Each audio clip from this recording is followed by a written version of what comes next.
Welcome, everybody. Welcome to Westside Unitarian Universalist Church.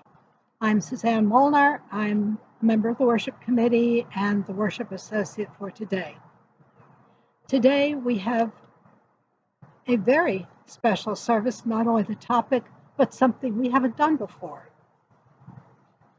It's entirely online because Reverend Carol and a lot of the rest of us are going to be out at the church retreat at Pickett State Park. And so those of you who are watching YouTube either in the church, which some people can do, or in your usual fashion, well, that's what everybody's getting.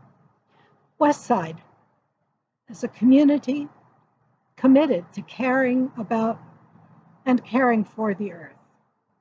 That's not accidentally that our retreat every year is out at Pickett State Park, about 2 hours west and north from here. And it's a chance for all of us who want to do it to spend a couple of days out there in a beautiful setting. It's fairly wild and with each other.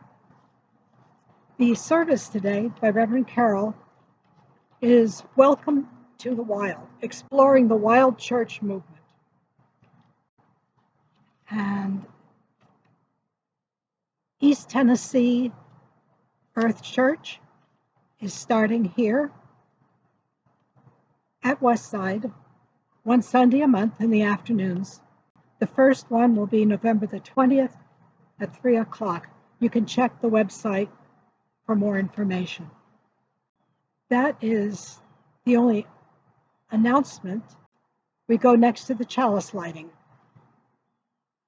For the reading, I have one of my favorite poems by Robert Frost.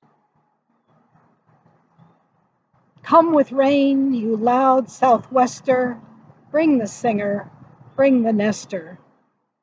Give the buried flower a dream, make the settled snowbank steam. Find the brown beneath the white, but whate'er you do tonight, bathe my window, make it flow, melt it as the ice will go, melt the glass, leave the sticks like a hermit's crucifix, burst into my narrow stall, swing the picture on the wall, run the rattling pages o'er, scatter poems on the floor, turn the poet out of door. Good morning, everyone. Welcome to Westside UU Church. I'm the Reverend Carol Badeau. My pronouns are she, her, and hers, and I'm happy to be with you this morning. As you can see, we are outside today. This service, as Suzanne has mentioned, is pre-recorded because many of us are outside or enjoying nature at Pickett State Park this weekend.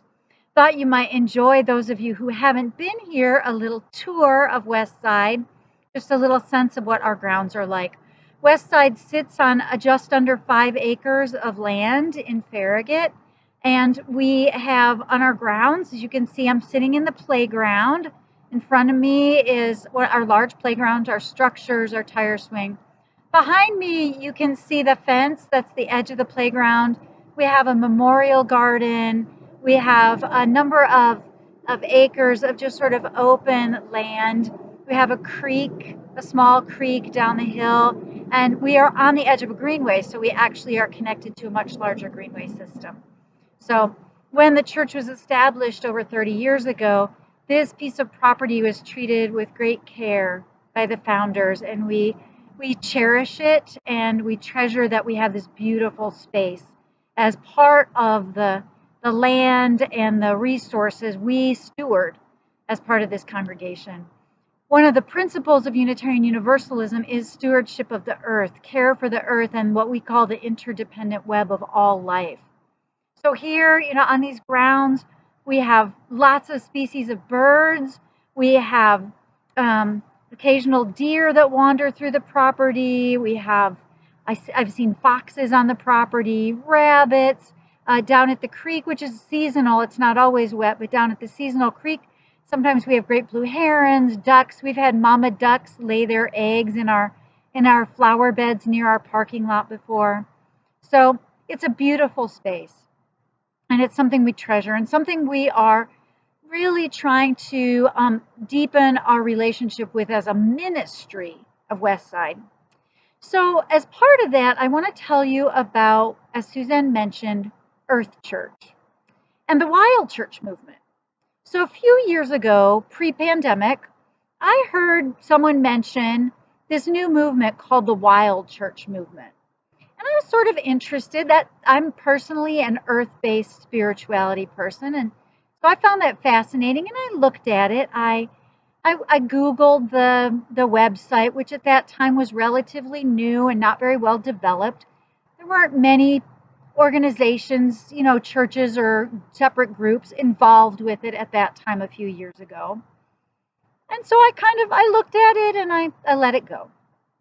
But I continued, as we have at Westside, to be concerned about the earth, caring about the earth, and wondering how our faith tradition is connected to that. So then the pandemic happened. And, it changed all of us. It changed the way we think about our relationship to church and the way we think about our relationship to society and to essentially our systems of stability. And during that time, a lot of people returned to the earth as a way to find peace and comfort and purpose and direction. A lot of people went hiking instead of to social activities in crowded places. So as the pandemic progressed, I thought to myself, what was that thing that I looked at a couple years ago? What was that called? And I couldn't remember. So I emailed the person who had mentioned it to me. She couldn't remember either. We spent a couple weeks going back and forth saying, was it this? Do you think it was that? What? And eventually we landed on Wild Church. So the Wild Church Network, you can find them at wildchurchnetwork.org. I believe it's .org.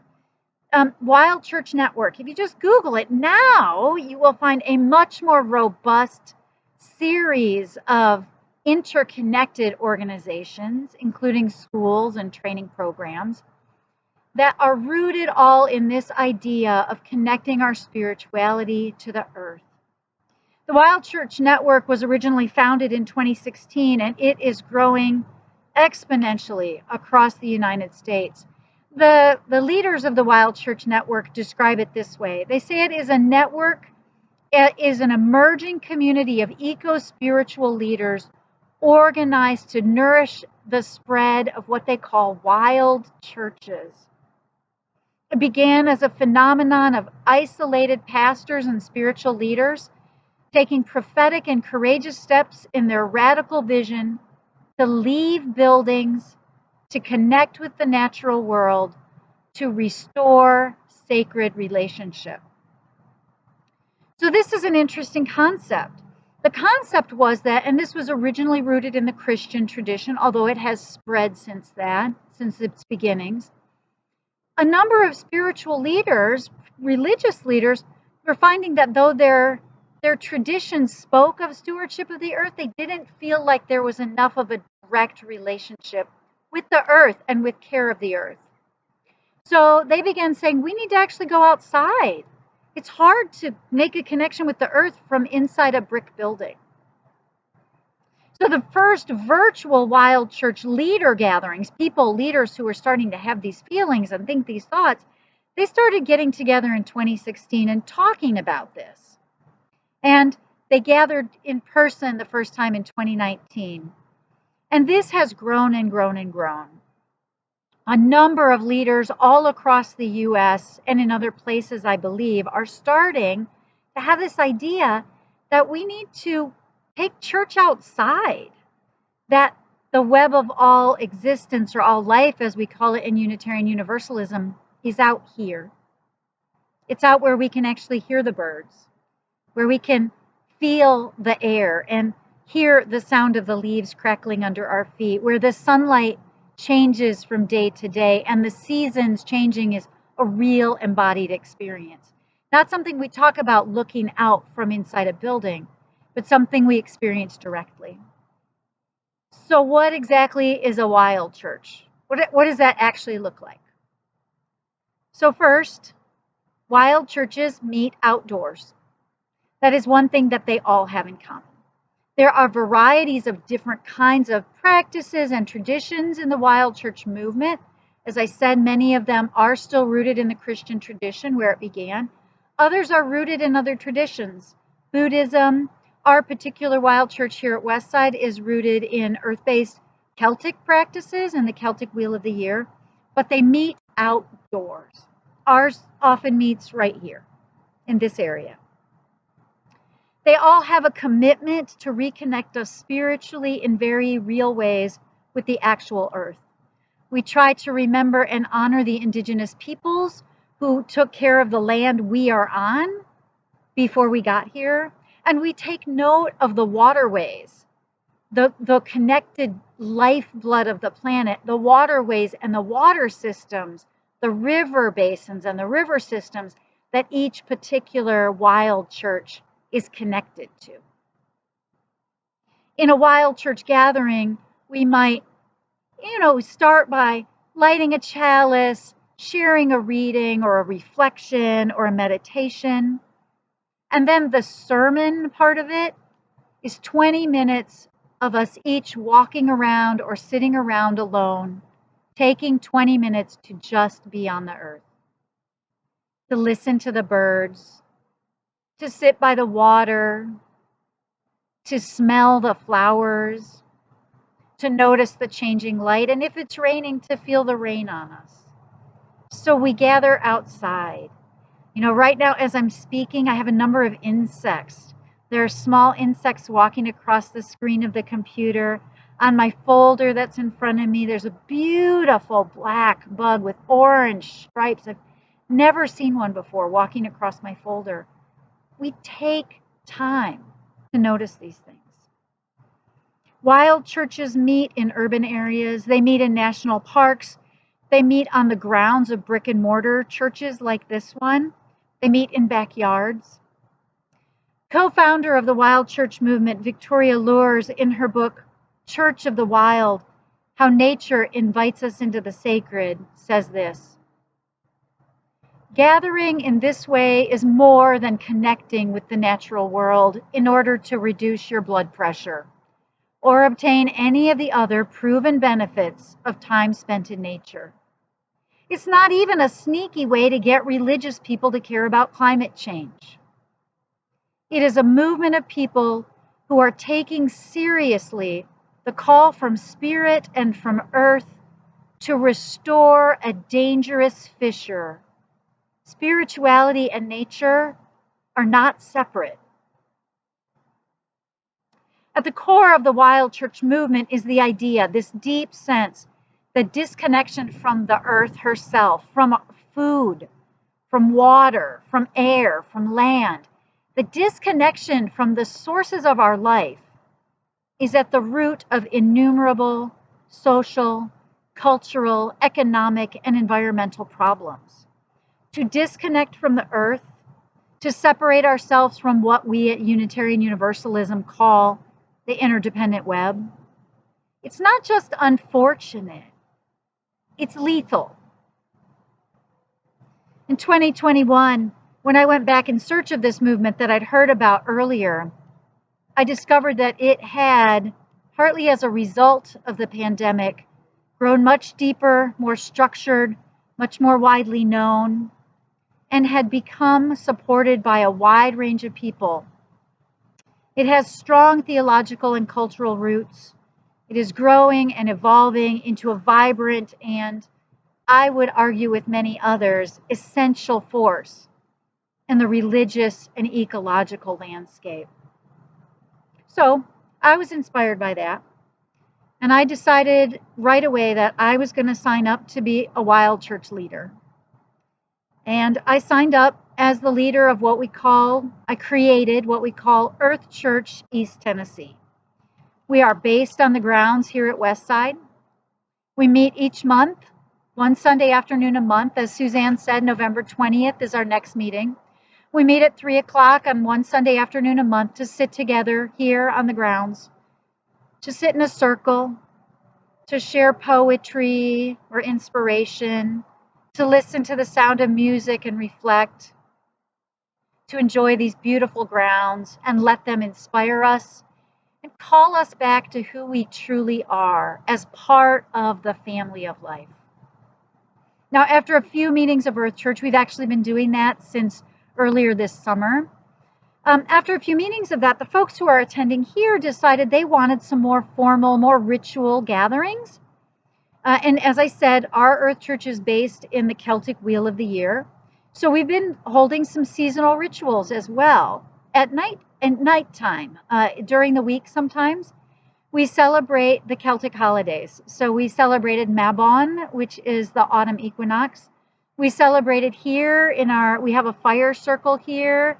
We celebrated with a fire circle for Samhain, which is the Celtic New Year. These are important ways, gatherings that give us a chance to honor older traditions that are connected to the earth, to help us really reflect on the human relationship to the land and to nature, and to deepen our connection to the magic that is present in our world. We'll be celebrating Yule this year. Again, we have a November gathering. We will have a December afternoon gathering. And on Yule, which is the winter solstice, on the evening of December 21st, we'll be having another big ritual here.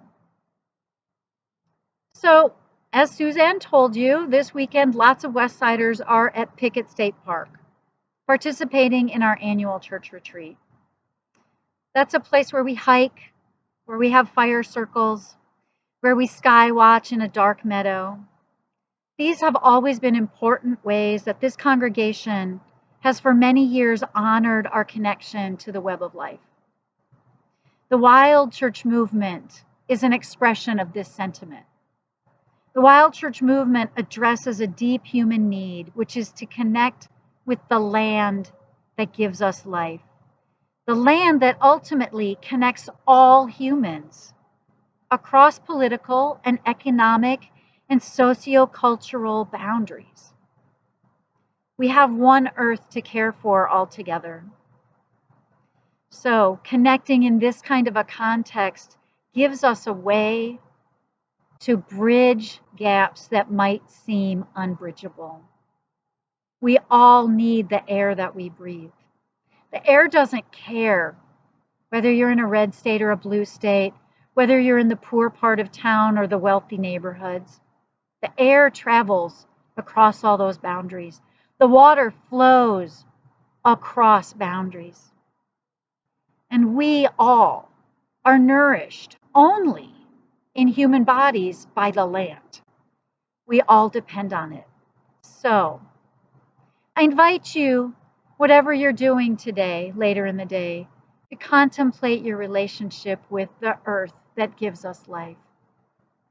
Can we all take a moment, whether it's in a collective organization like a Wild Church, or in a social event like a retreat, or alone, can we each and all take a moment to simply honor that this beautiful planet is the only one we've got?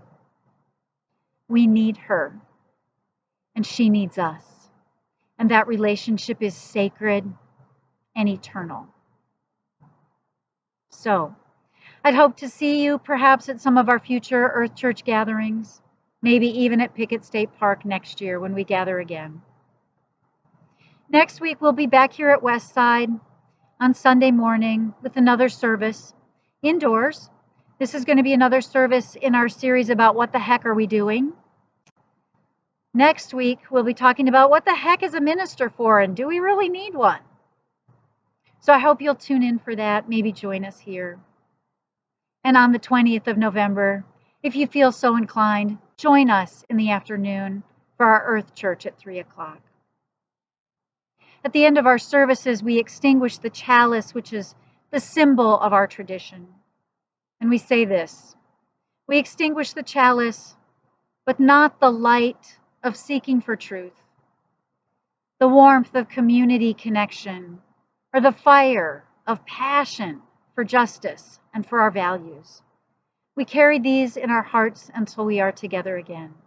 So as I extinguish the chalice, I invite you to connect with the beautiful earth that is always around us and with the light that is in yourself for all that you value. Go in peace and in passion.